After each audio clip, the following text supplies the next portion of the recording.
کیا اسلام میں داڑھی رکھنا فرض ہے یا سنت؟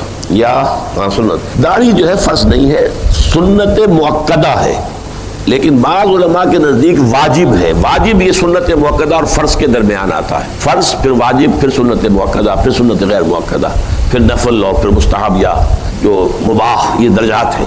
لیکن یہ کہ سمجھ لیجئے کہ واجب کے درجے میں اس لیے یہ آ جاتی ہے میرے نزدیک کہ یہ ایک ایسی سنت ہے کہ ہے تو ہر وقت ہے اور نہیں ہے تو بالکل نہیں.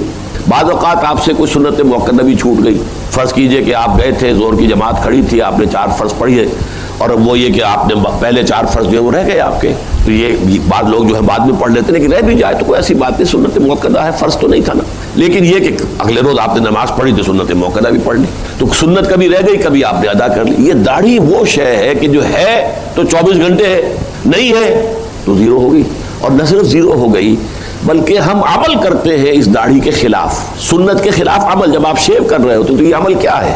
گویا کہ آپ اپنے ہاتھ سے اللہ کے رسول کی ایک سنت اور ان کے حکم کی نافرمانی کر رہے ہیں شیو کرتے ہوئے. اور پھر یہ کہ میں چونکہ یہ بھی عرض کیا کرتا ہوں عام طور پر، داڑھی وہ شے ہے، باقی تو جتنے نیکی کے کام ہیں ان میں کچھ خرچ ہوتا ہے، وقت لگتا ہے، نماز پڑھی وقت لگا، پیسے دیے صرف ہوئے آپ کی دولت سے.